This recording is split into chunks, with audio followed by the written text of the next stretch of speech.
Welcome back to the special Jakarta's anniversary episode of the 3-Hour News Show on C Today. Now, we will talk about the city's landmark, the Selamat Datang Monument, the one that you might see in the middle of the city.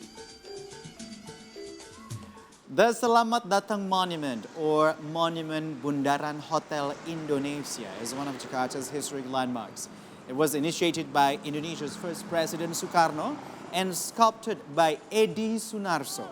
The monument, which was completed in 1962, symbolizes the openness of the Indonesian nation to the contingents of the 4th Asian Games in Jakarta. And to learn more about the historical aspects of our beloved city, joining us today is University of Indonesia historian Mr. Bondan Kanumoyoso. Good afternoon, Pak Bondan.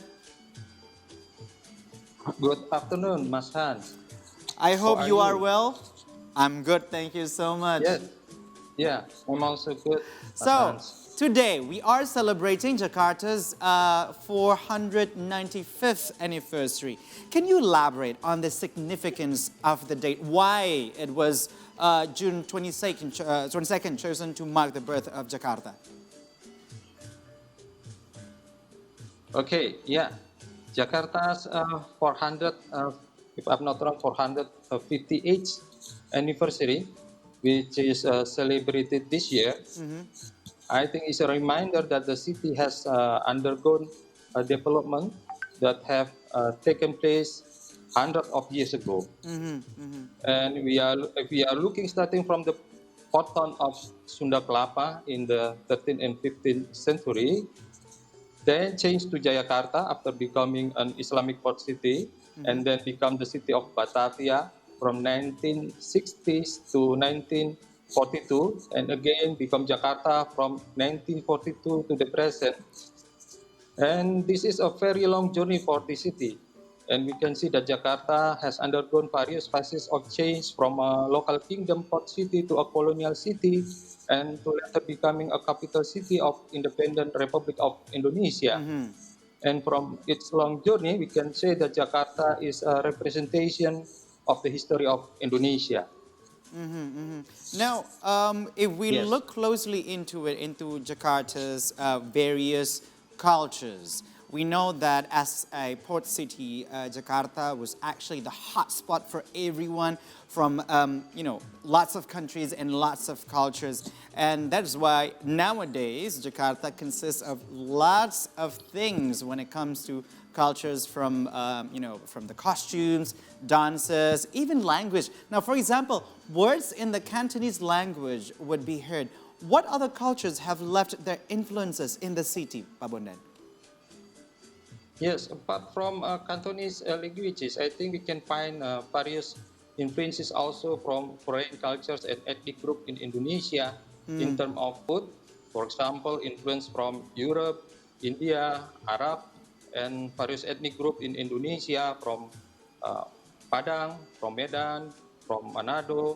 And in terms of religious life, is also have impact to the cultures of people in Jakarta. Also in terms of architecture, lifestyle, and so on.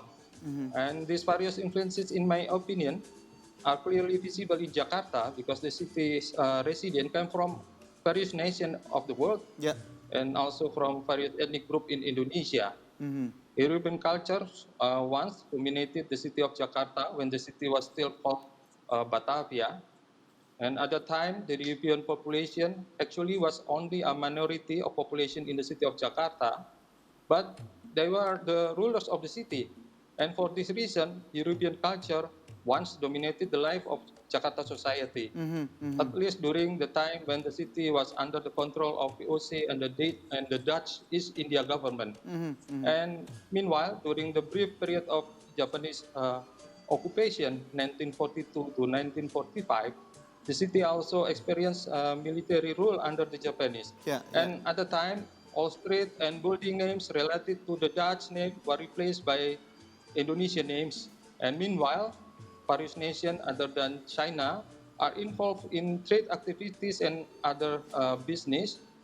Their involvement in various activities and other business in Jakarta has left an influence that is reflected in the culture of people who living in Jakarta Yeah. even until today. Right, Yeah. that's right. I think, correct me if I'm wrong, Pak Bondan, even the indigenous Yes. people of Jakarta itself calling themselves Betawi is derived from the word Batavia because they could not pronounce Batavia properly and they shifted into Betawi. Is that true? Yeah, that is correct, Mas Hans. But Batavinis is only a small part of Batavia population. Actually, only about 20% of Jakarta population today. So we cannot say that the population of Jakarta is only consisted of mainly consisted of Betawi, Yeah, yeah, yeah. because the population of Batavia is also consisted all of the ethnics who live in Indonesia. Even people come from other countries, yeah, in the world. So They that, live together in Jakarta yeah, now. that indicates that Jakarta is actually a melting pot, even nowadays. Yes. But has it always been like this, Pa? Even from the previous years? Yeah, the people of Jakarta is always be a multi-ethnic even since the POC period. At the time, the Dutch company, they wants to build a city with the people that who cannot become the threat for them because the number is only small. That's why they invited people who come from distant places, like from eastern part of Indonesia, from Sumatra, from Kalimantan, even from China, and also from other region in South Asia.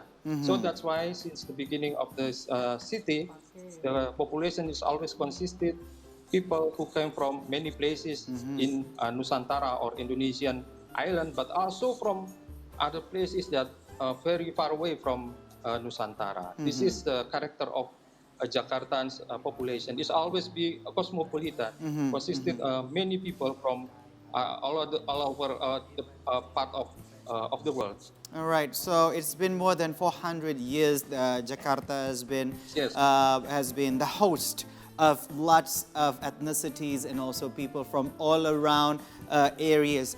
But that also means that Jakarta has its own problems in terms of socio-cultures. With lots of cultures, were there any conflicts between the different cultures? And if there was or there is, how does the city overcome it? Yeah, a city with a multi-ethnic population, of course, there have steadily been a conflict between different groups in Jakarta society. One of the biggest conflict that ever occurred was the Batavia Chinese massacre. This is very popular in history in 1740. Yeah, yeah. And at the time, the POC suspected that the Chinese resident who living in the city of Batavia and the surrounding area who called Omelanden were intent on seizing the power of the Dutch. As a reaction to this suspicion, at the time the POC killed thousands of Chinese residents living in Batavia and the surrounding area. And this caused a significant reduction of the Chinese population in the city. And however, in some time later, the Chinese population came back and they settled again in Batavia. And other riots with ethnic nuances also occurred in 1998 when Indonesia was transitioning from the New Order era to the Reformation period. Yeah, I In remember that. addition, there have also been, yeah, there also have been small conflict between various ethnic groups in Jakarta. But however, Jakarta as a multi-ethnic city can always overcome existing ethnic conflict. And the character of this city as a cosmopolitan city can be seen from the ability of the resident of the city to accept differences and live with mutual respect. And in this context, as the larger city in Indonesia, we can say that Jakarta will always be the destination for Indonesians who living in other places in Indonesia. Probably back before the 2000s or before the 90s, the terms accept might seem suitable. But in the year 2000s and moving to 2022, do you think that Jakartans really do accept being different from one another, or they are being indifferent? Or ignorance, because, people nowadays, they tend to be more individual in terms of, one person to another, Pak Bondan. Yeah, I think for the people who live in certain area, like in the real estate in Jakarta, maybe that is the case. But I believe for the people who live in the kampung or in the places that very compact with the population, Jakarta still operating that kind of tolerance and Yeah. other, uh, yeah, they still can accept it other people who different with them. So this is the character of actually the Jakartan people since long ago. Yeah, I kind of agree to that. And also, Pak Bondan, I want to pick your brain a little bit. What do you think is the essence of the Jakartans, us as the people of Jakarta, and what actually differentiates us from people of the other cities? Yeah, the people of Jakarta actually are a multi-ethnic society with a Yeah. cosmopolitan pattern. And we can say that since the establishment of Batavia, diversity and also respect for differences have been the main character of the population of the city. There is no dominant culture, I think, from outside Indonesia or ethnic group in Indonesia that stand out in the city. So Jakarta is a city with a heterogeneous population where the diverse character of Indonesia is clearly visible in the daily life of the people of Jakarta. In contrast to other cities in Indonesia, yeah, we can say that they have some kind like character of some ethnic who dominantly can be seen in the society. For example, if we go to Semarang, of course, the character of Japanese culture is very dominant. Yeah. If we go to Bandung, of course, Sundanese culture is very dominant. If Yeah. we go to Medan, perhaps Batak culture is also very dominant. If we go to Makassar, we can see that the character of Makassaris or Bukinis are very dominant. But in Jakarta, that kind of character we cannot see. So we Yeah. can say that Jakarta is a city with the characteristic of Indonesia, which is formed from various ethnic group and nation, are clearly visible. So in this case, I can say that Jakarta is Indonesian in miniature. Yeah. I love that term. In Jakarta is Yeah. Indonesia in miniature. But Yeah. it has been this long. Jakarta is the capital city of the country, Indonesia.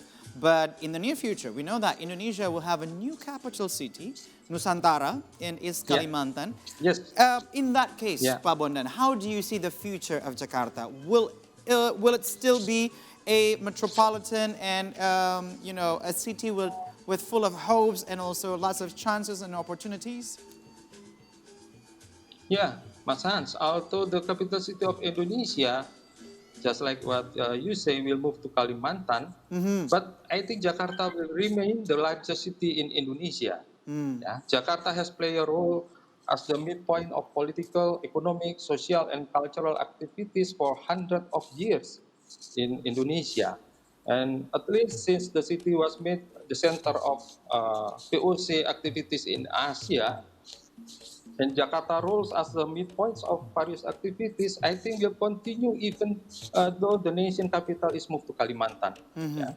The city of Jakarta in the future will continue to be the center of economic activity and various other activities, even though administrative and perhaps also government activities are no longer taking place in the city. And this is because I think of Jakarta's strategic position geographically is in the area of the trade activities and exchange of various goods and services that connect various places in Indonesia. So we can say that Jakarta is the hub of other places Yeah. in Indonesian archipelago. All right, so that is a unique and also probably a thing that we can actually proud to say differentiate Jakarta from the other cities in Indonesia, as Pak Bondan was saying. Pak Bondan, thank you so much for your time and also for all Thank you the so much, Mas insights Hans. and also the Yeah. knowledge that you shared with Very us. nice. We're certainly thankful for you, and hopefully we can Yes. have you in the studio to talk about other matters. Yeah. Thank you so much, Pak Bondan. Stay safe.